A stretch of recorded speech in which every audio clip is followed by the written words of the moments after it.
Lavender from my diffuser filled the living room when I heard the front door slam so hard the picture frames rattled against the wall. That wasn't normal.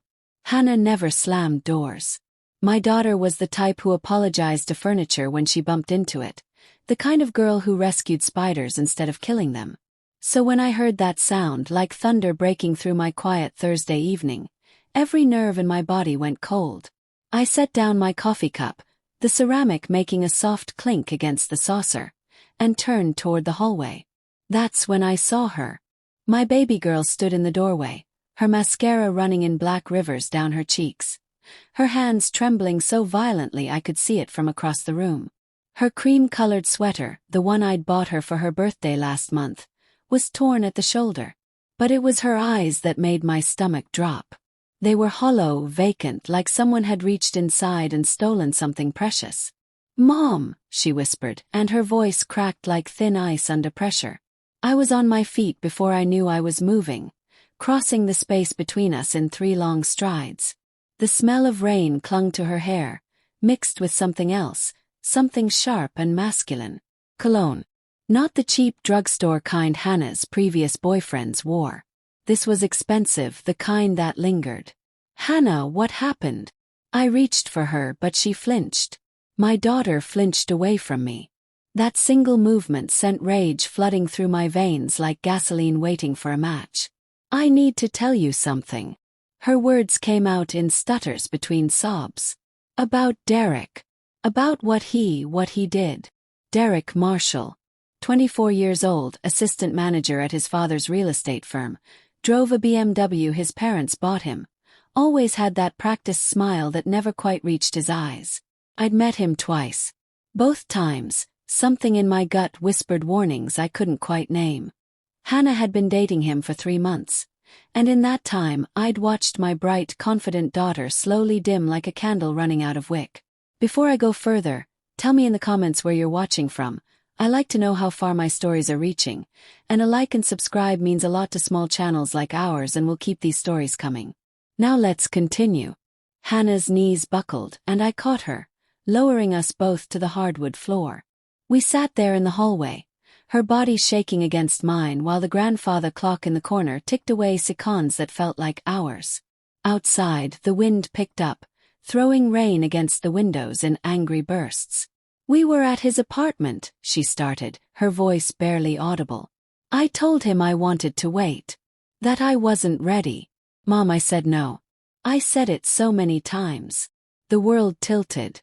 My vision went red at the edges, but I forced myself to breathe, to stay present for her. My hands, which had been rubbing soothing circles on her back, stopped moving. "Did he?" I couldn't finish the question. The words were barbed wire in my throat. "He tried." Fresh tears spilled down her face. "He grabbed me, pushed me against the wall. He said I was being a tease, that I owed him after all the money he spent on dinner. His hands were everywhere and I couldn't breathe. But I fought, Mom. I kicked him and ran. Something inside me, something I'd kept locked away since Hannah's father walked out 12 years ago, something dark and patient and perfectly controlled, clicked into place like a key turning in a lock. I pulled Hannah closer, pressing my lips to her forehead. "You did exactly right, baby. You got away. You're safe now." My voice was steady, calm, almost eerily so. Because beneath that calm was a plan already forming, pieces sliding together with frightening clarity. Hannah pulled back to look at me, confusion flickering through her tears. "Aren't you angry? Don't you want to call the police?" Smiled then. Not a warm smile. Not a motherly smile.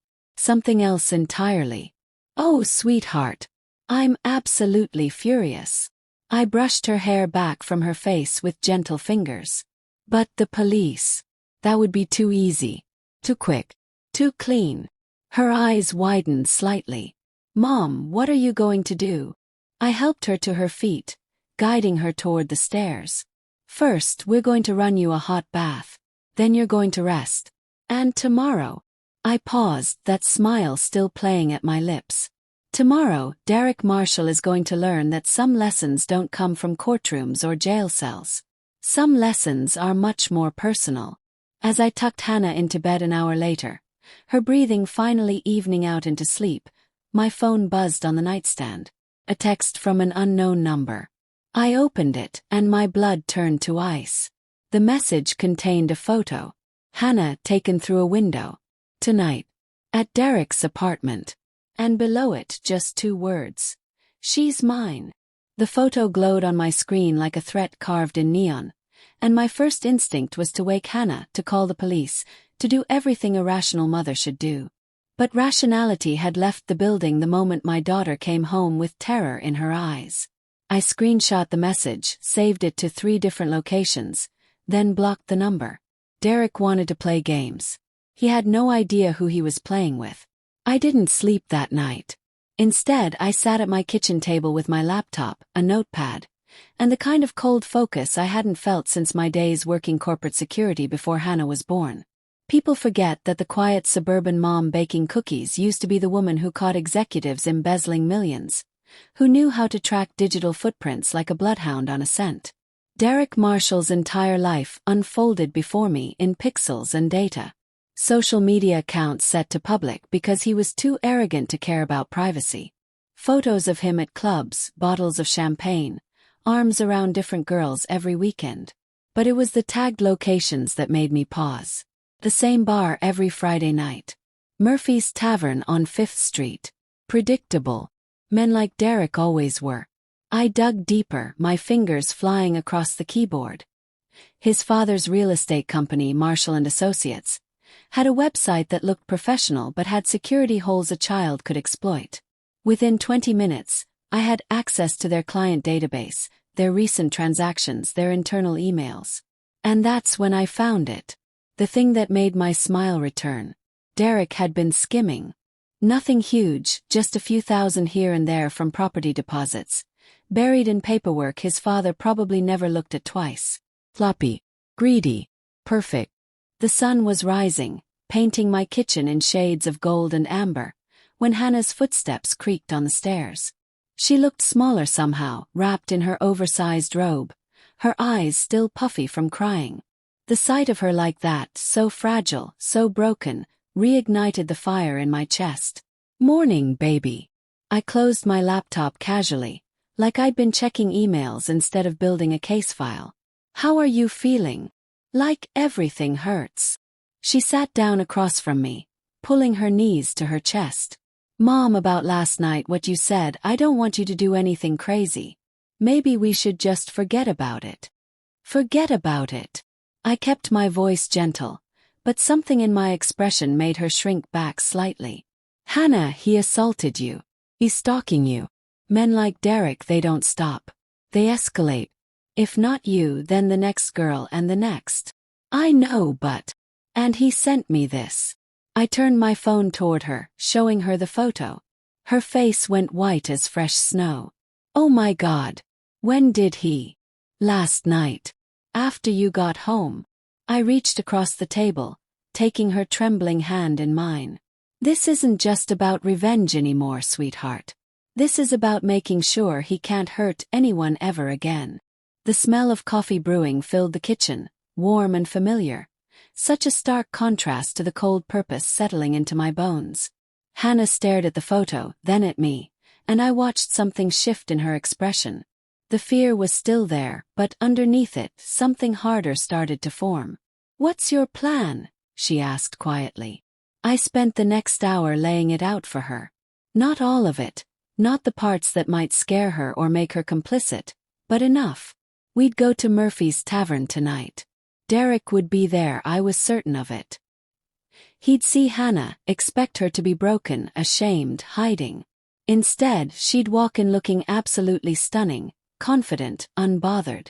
It would drive him crazy. And then what? Hannah asked, her voice steadier now. Then he'll approach you. They always do. Men like Derek can't stand being rejected or ignored. I poured her a cup of coffee, adding the cream and sugar just how she liked it. You'll be calm, cold even. You'll tell him you've moved on, that what he did was pathetic, that he's pathetic. Mom, that'll just make him angry. Exactly. I sat back down, meeting her eyes with absolute certainty. Angry people make mistakes. And I'll be right there watching everything. Recording everything. What I didn't tell her was that I'd already contacted 3 other girls whose names appeared repeatedly in Derek's messages. Girls he'd dated and discarded. I'd created a fake profile, reached out as a concerned friend, and discovered that Hannah wasn't the first. Not even close. 2 of them agreed to meet me for coffee that afternoon. The coffee shop smelled like cinnamon and espresso when I walked in at 2 o'clock. I spotted them immediately, sitting in the corner booth, both young, both with that same haunted look Hannah had. Sarah and Jessica. They stood when they saw me, and I could feel their nervousness like electricity in the air.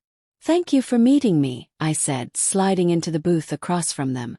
"I know this isn't easy." Sarah, a petite blonde with bitten fingernails, spoke first.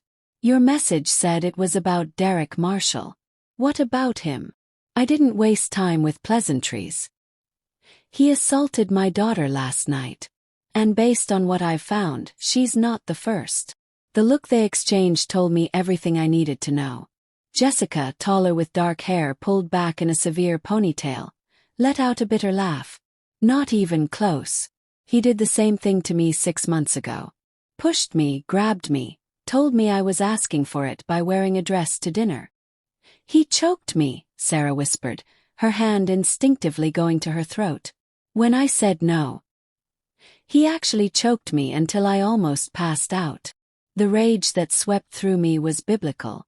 I had to count to 10, had to breathe through it before I could speak without my voice shaking. "Did either of you report it?" "His father's friends with half the police department," Jessica said flatly. "I tried. They took a statement and nothing ever happened. Said it was he said she said. That I'd been drinking. I was too scared," Sarah admitted, tears forming. "He said if I told anyone, he'd ruin my life. He knew where I worked, where I lived. He said he'd make sure everyone knew I was a liar." I reached into my bag and pulled out 2 folders, sliding one to each of them. Inside were printouts, screenshots, everything I'd compiled. "What if I told you there was a way to make sure he never does this to anyone again? A way that doesn't rely on police who won't listen or a system that protects men like him?" They read through the documents, their expressions shifting from confusion to shock to something that looked almost like hope. "How?" Jessica asked. I told them. Not everything, but enough. Their role would be simple. Show up tonight at Murphy's Tavern. When Derek saw not just Hannah, but multiple women he'd victimized, all together, all unafraid, it would shatter his sense of control. And a man losing control makes very stupid decisions. "I'm in," Jessica said immediately. Sarah hesitated, fear still clouding her eyes. "What if it doesn't work? What if he comes after us? He won't get the chance." I leaned forward, and whatever she saw in my face made her sit up straighter. "Trust me. By tomorrow morning, Derek Marshall won't be in any position to threaten anyone." We spent another hour going over the details, the timing, the exact words to say. When we parted ways, both girls looked different. Lighter. Like they'd been carrying weights they'd finally been given permission to set down. I drove home as the afternoon sun started its descent, painting the sky in violent shades of orange and red. Hannah was in her room when I arrived, music playing softly through her door. I knocked gently. "Come in." She was sitting on her bed, and spread out before her was an outfit. Black jeans, a deep burgundy top that looked elegant and strong, heeled boots. Her makeup bag sat open beside her. "I want to look perfect tonight," she said, and there was steel in her voice I'd never heard before. "I want him to see exactly what he'll never have, what he tried to take and failed." Pride swelled in my chest. "You're so much stronger than you know, baby. I learned from the best." She smiled, but it faded quickly. "Mom, are you sure about this? All of it?" I sat beside her on the bed, taking her hand. The same hand I'd held when she took her first steps, when I walked her to her first day of school, when we buried her grandmother. "Hannah, some people go through life thinking the world is safe, that bad people get what they deserve through some cosmic justice. But you and I, we know better now. Sometimes you have to be the justice. Sometimes you have to be the lesson. She squeezed my hand tight. What time do we leave? 7 o'clock. I stood to leave to give her privacy to get ready, when my phone buzzed again. Another unknown number. My stomach clenched as I opened the message. But this time it wasn't a photo of Hannah. It was a photo of me, sitting in the coffee shop, with Sarah and Jessica. And the message below made my blood run cold. I see you're making friends. Careful, Mrs. Chen. Accidents happen to people who don't mind their business. The message stared back at me like a viper coiled to strike, but instead of fear, I felt something else entirely. Clarity. Derek had just made his first real mistake. He'd revealed that he was watching, which meant he was scared. Scared people get sloppy. And sloppy people leave evidence.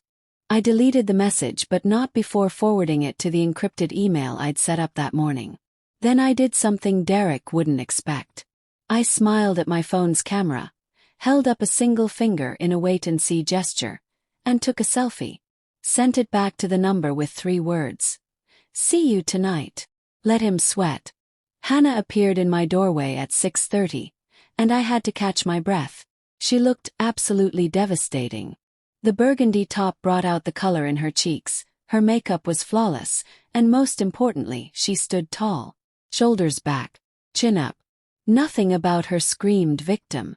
Everything about her screamed survivor. You look incredible, I told her. So do you. Chosen my outfit carefully.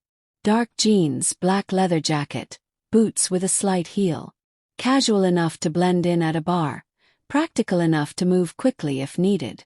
In my jacket pocket, my phone was already set to record. In my car, a backup camera sat charging.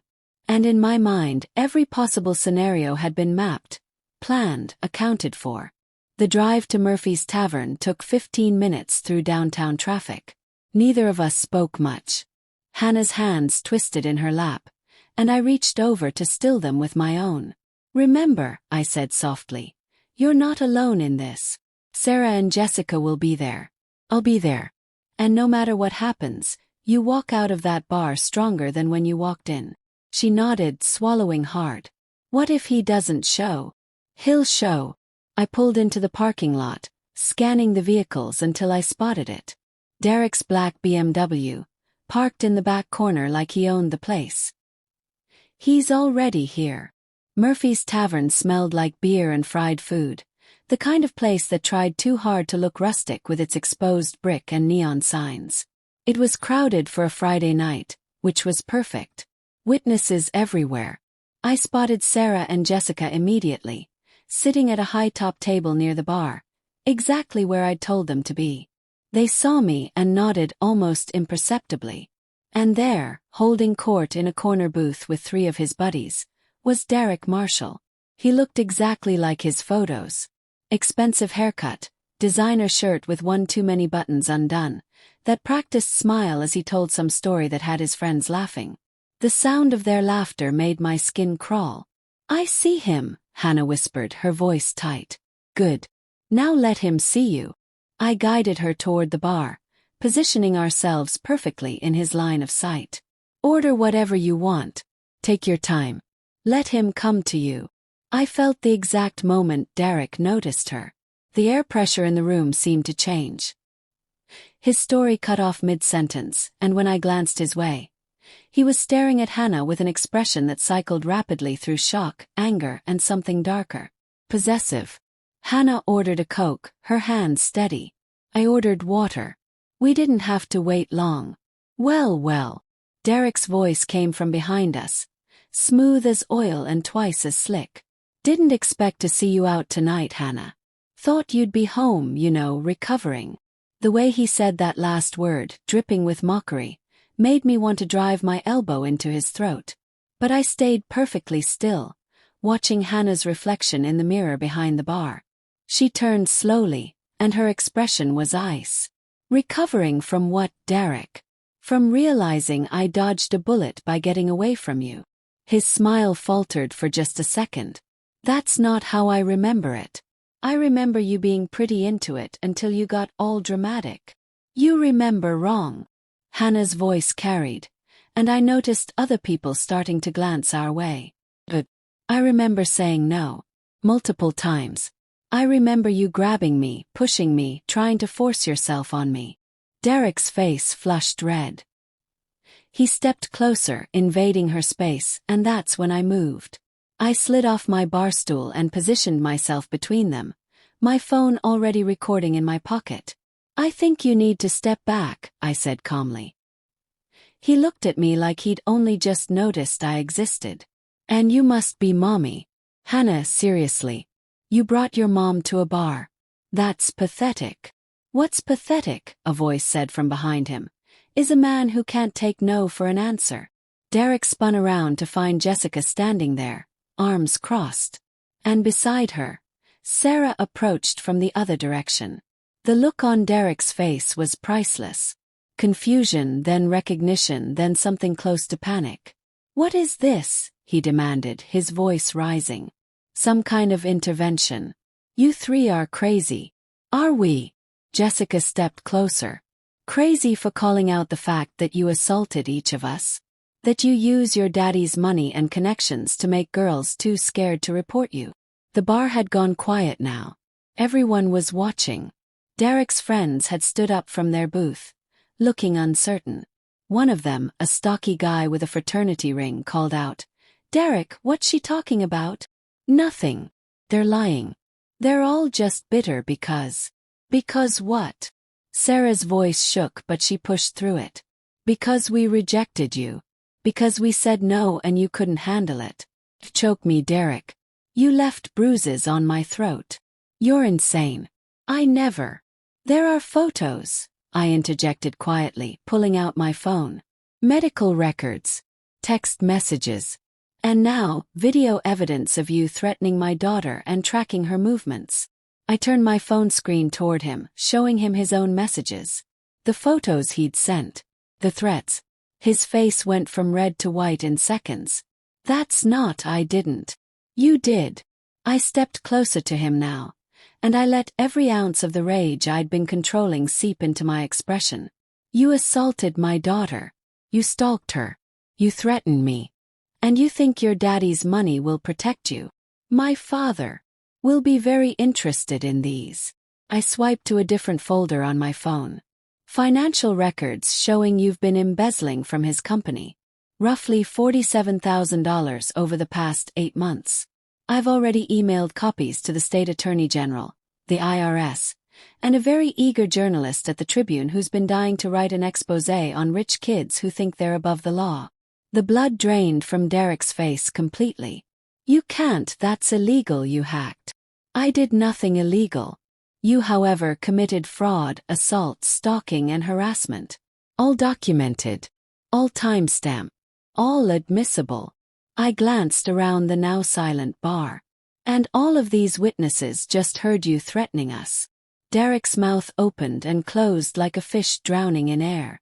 One of his friends slowly backed away. Then another.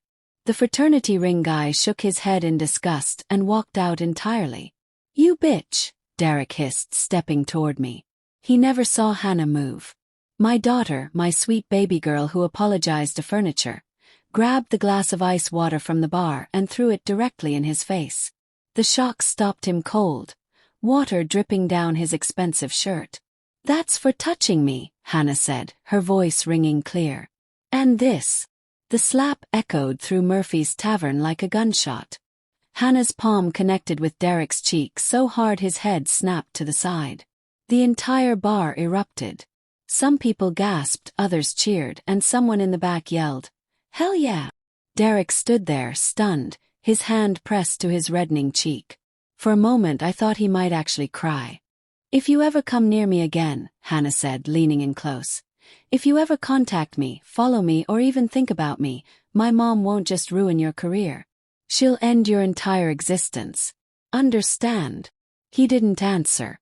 Just stood there, shaking with humiliation and rage. "I asked you a question." Hannah's voice was steel. "Yes," he finally whispered. "I understand." "Good. Now get out of my sight." Derek stumbled backward, nearly tripping over a bar stool.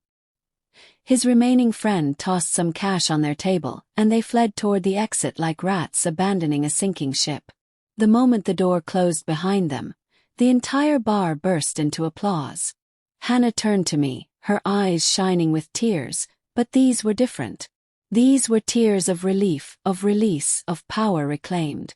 I pulled her into my arms, holding her tight while Sarah and Jessica joined our embrace. "Is it really over?" Hannah whispered against my shoulder. "Not quite," I said. "But almost." We stayed at the bar for another hour. The bartender, a woman in her 50s with kind eyes, sent over a round of drinks on the house. Other women approached our table, sharing their own stories, thanking Hannah for her courage. It became an impromptu support group, strangers bonded by shared experiences and the satisfaction of watching a predator finally face consequences. My phone buzzed around 9 o'clock. An email from the journalist I'd contacted. He'd already started verification on the documents I'd sent, and the story would run in Sunday's paper. Another email from a detective in the SVU unit, a woman I'd worked with years ago. She'd received my comprehensive file on Derek and was very interested in pursuing charges. But the most satisfying message came an hour later, as Hannah and I drove home through rain that had started to fall in sheets. A text from Derek's father's business partner. "Derek Marshall has been terminated from Marshall and Associates effective immediately. Thank you for bringing these matters to our attention. Legal action will follow." I showed Hannah the message. She read it twice, then let out a long, shaky breath. "It's really over," she said, and this time it wasn't a question.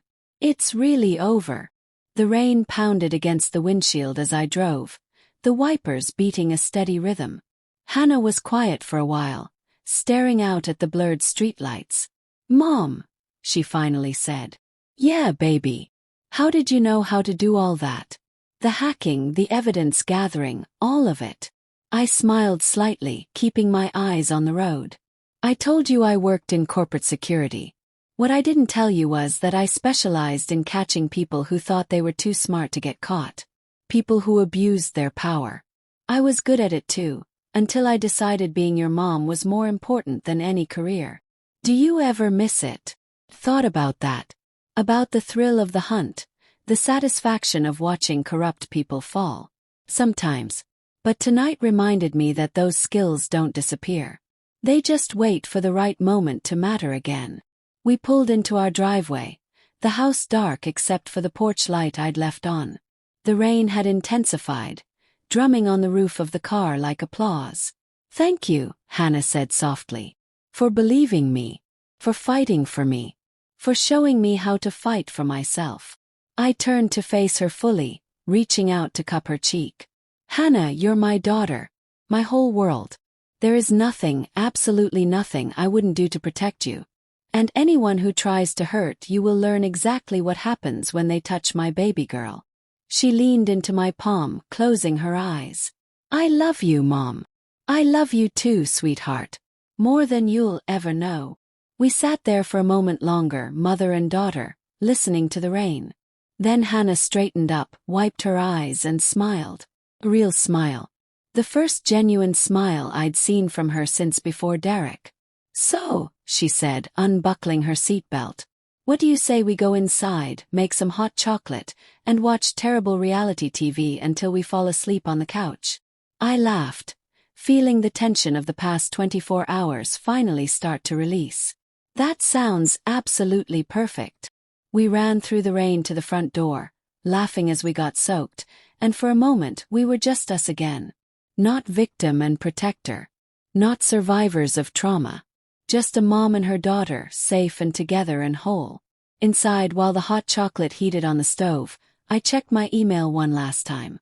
3 more women had responded to my fake profile, sharing their own Derek stories.